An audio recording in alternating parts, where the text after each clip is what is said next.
ये शिक्षा मनोविज्ञान के जो हमारे सीरीज आ रहे हैं उन्हीं सीरीज में से एक वीडियो है जो निश्चित रूप से आप सभी के लिए बहुत महत्वपूर्ण होगा। इसमें हमने गत वर्षों में पूछे गए सभी परीक्षाओं के महत्वपूर्ण प्रश्नों का संकलन कर आप सभी के सामने प्रस्तुत किया है। इस वीडियो में मैं आपका साथी रमाकांत शर्मा आप सभी के सामने उन सभी प्रश्नों को डिस्कस करूंगा। तो बिना समय गंवाए हुए आइए हम आगे बढ़ते हैं। हमने इस वीडियो में दो भाग किए हैं, पहले में प्रश्न आएगा और दूसरे में उत्तर आएगा। इस तरीके से ये सारे के सारे जो अन्य सीरीज में हमारे होते आए हैं वैसे ही है। तो आइए पहला प्रश्न लेते हैं। बुद्धि एवं विकास में क्या संबंध है? इसका उत्तर है दोनों एक दूसरे के पूरक हैं। अगला है डिसलेक्सिया का संबंध है। डिसलेक्सिया एक बीमारी होती है जो पढ़ने की अक्षमता से संबंध रखती है। अगला है करके सीखने का विचार किसने दिया? Learning by doing. यह है जॉन डीवी ने। अगला है अधिगम को प्रभावित करने वाला विषय वस्तु संबंधी उपागम है। यह है सरल से कठिन की ओर। अगला है अधिगम को प्रभावित करने वाले पर्यावरणीय कारक हैं। सामाजिक परिवेश। सीखना व्यवहार के उत्तरोत्तर सामंजस्य की प्रक्रिया है।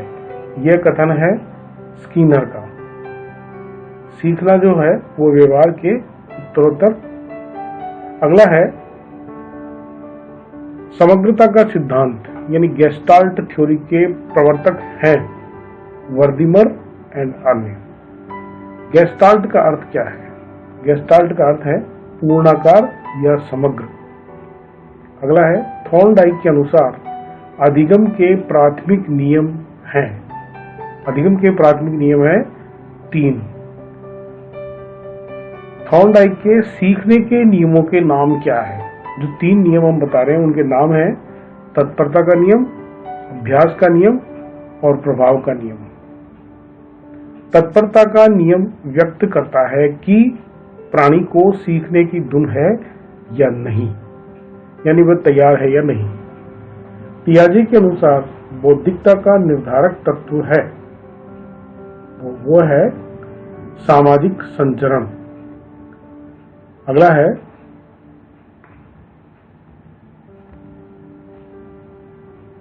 अधिगम का निष्पादन है अभिवृद्धि, ज्ञान और कौशल। स्किनर के अनुसार बच्चों में भाषा का विकास का परिणाम है अनुकरण तथा पुनर्बलन। इन्हीं से भाषा सीखी जा सकती है। सीखने की प्रथम अवस्था में सीखने की गति होती है धीमी। गेस्टाल्टवादियों के अनुसार व्यक्ति किसी वस्तु को देखता है समग्रता के आधार पर। अगला है सही व्यवहार को तुरंत प्रबलन मिलना चाहिए। यह कथन दिया था स्किनर ने। यानी जो रीइंफोर्समेंट है वो अगर सही है तो उसको प्रबलन हमें देना चाहिए। अगला है अधिगम सर्वोत्तम होगा। कब होगा? जब अभिप्रेरणा होगी। अनुबंधन स्थापित होने के बाद बार बार मात्र अनुबंधित उद्दीपक की उपस्थिति की जाए तो अंततोगत्वा अनुबंधित अनुक्रिया का बंद हो जाना कहलाता है क्या? विलोप। अगला है कि पियाजे के अनुसार बच्चा अमूर्त स्तर पर चिंतन, बौद्धिक क्रियाएं और समस्या समाधान किस अवस्था में करने लगता है? औपचारिक संक्रियात्मक अवस्था अर्थात 11 से 16 वर्ष की उम्र में करने लगता है। जो प्रविधि बालकों को अनुशासन सिखाने के लिए उचित है वह है प्रजातांत्रिक प्रविधि। प्रजातांत्रिक प्रविधि में हम बच्चों को अनुशासन बहुत बेहतर तरीके से सिखा सकते हैं। अधिगम अक्षम शब्द का प्रयोग सन 1963 में सर्वप्रथम किसके द्वारा किया गया? किर्क के द्वारा। सहयोगी अधिगम की प्रक्रिया को बढ़ावा देने के क्रम में शिक्षक को प्रत्येक विद्यार्थी को व्यक्तिगत गृह कार्य देना चाहिए। विद्यार्थियों को वाद विवाद में और समूह में परियोजनाएं देनी चाहिए। परियोजनाएं मतलब प्रोजेक्ट्स, जो कार्य हैं वो देने चाहिए। संपूर्ण परिस्थिति का संगठन ही सीखना है, यह परिभाषा दी है कोहलर ने। संपूर्ण परिस्थिति का संगठन ही सीखना है। अगला है कि शिक्षक अपनी संपूर्ण सामग्री को छोटे छोटे खंडों में अधिगम के किस नियम पर आधारित करता है? आंशिक क्रिया का नियम। जो लर्निंग सामग्री है उसको हम छोटे छोटे भागों में बांट देते हैं और वह जो है वो लर्निंग जो बॉन्ड है वो और अधिक स्ट्रांग उससे हो जाता है। फ्राइडे, पियाजे तथा अन्य मनोवैज्ञानिकों ने व्यक्तित्व विकास की विभिन्न अवस्थाओं के संदर्भ में व्याख्या की है, परंतु पियाजे ने विभिन्न अवस्थाओं को समझने के लिए संज्ञानात्मक बदलाव के बारे में कहा है। व्यवहारवादी वैज्ञानिक हैं जेबी वाटसन, इवान पावलोव और बीएफ स्किनर।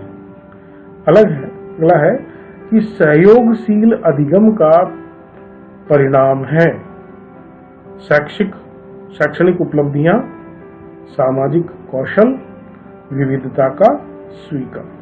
अगला है कि अधिगम को प्रभावित करने वाला शिक्षक का सबसे प्रभावी कारक है वह है प्रस्तुतिकरण, यानी आपका प्रेजेंटेशन बढ़िया होना चाहिए।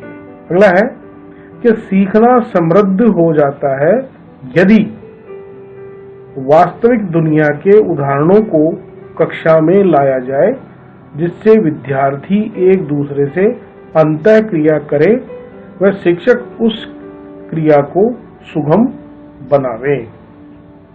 अगला है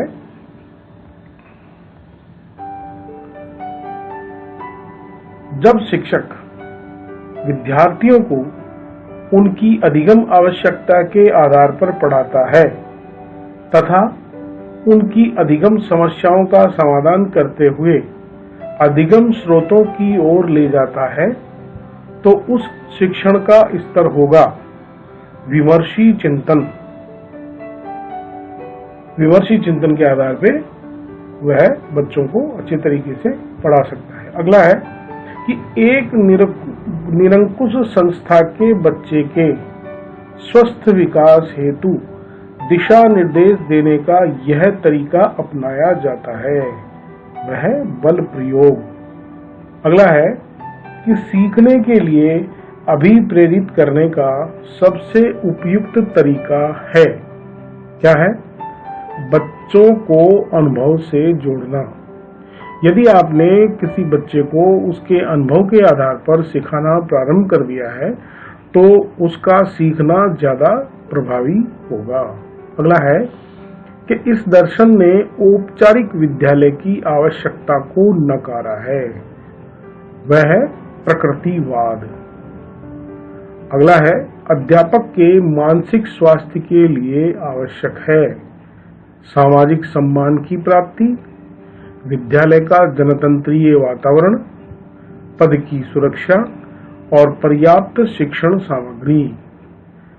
अगला है गेस्टाल्टवादियों के अनुसार अंतर्दृष्टि को प्रभावित करती है बुद्धि, समस्या की संरचना और प्रत्यक्षीकरण।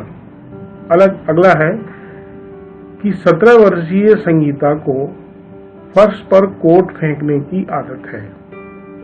लड़की की मां ने उससे कहा कि कमरे के बाहर जाओ और कोट को खूंटी पर टांगो। लड़की अगली बार घर में प्रवेश करती है, कोट को अलमारी की खूंटी पर टांग देती है। यह उदाहरण है, यह किस चीज का उदाहरण है? श्रृंखलागत अधिगम का। अगला है, इसमें हमने इस व्यवहारिक प्रश्न को भी लेने का प्रयास किया है। अगला है कि कम गति से सीखने वाले बच्चों के लिए अध्यापक को क्या करना चाहिए। वह चाहिए टोली शिक्षण, अतिरिक्त ध्यान एवं शिक्षण, प्रोत्साहन देना। अगला है, वाइगोत्स्की बच्चों के सीखने में किस कारक को महत्वपूर्ण मानते हैं। वह है सामाजिक कारक। अगला है, अधिगम वक्र में पठार बनता है थकान के कारण। सीखने के पश्चात पलायन आधारित है, वह है नकारात्मक पुनर्बलन पर। अगला है कि सार्थक अधिगम है। क्या है सार्थक अधिगम? निजी अनुभवों से ज्ञान की संरचनाओं का सक्रिय निर्माण सार्थक अधिगम कहलाता है। व्यक्तिगत जो अनुभव है उनके आधार पर। अगला है, उद्दीपन अनुक्रिया के मध्य होने वाले संबंधों का अध्ययन किया जाता है प्रयोगात्मक विधि में। अगला है, निधि अपनी कक्षा को भ्रमण पर ले गई एवं वापस आने पर वह उस भ्रमण पर चर्चा करती है। यह संकेत है किस बात का? सीखने के आकलन का। नेक्स्ट है कि सूक्ष्म द्वारा सीखने के समाकृतिवाद के प्रवर्तक थे वर्दाइमर, कोफका, एम कोहलर। और नेक्स्ट है, स्थानांतरण एक परिस्थिति में अर्जित ज्ञान, प्रशिक्षण और आदतों का किसी दूसरी परिस्थिति में स्थानांतरण किए जाने की चर्चा करता है। प्रशिक्षण के स्थानांतरण के बारे में यह कथन है, किसका है? सोरेनसन। तो आप सभी को निश्चित रूप से हमारा ये वीडियो पसंद आया होगा। आप सभी हमारे साथ वीडियो में बने रहें, उसके लिए आपका बहुत बहुत धन्यवाद। निश्चित रूप से हमारे अगले वीडियो में आपको और अधिक जानकारियां मिलती रहेगी। आप हमारे वीडियो को शेयर करते रहिए, लाइक और सब्सक्राइब करते रहिए। धन्यवाद।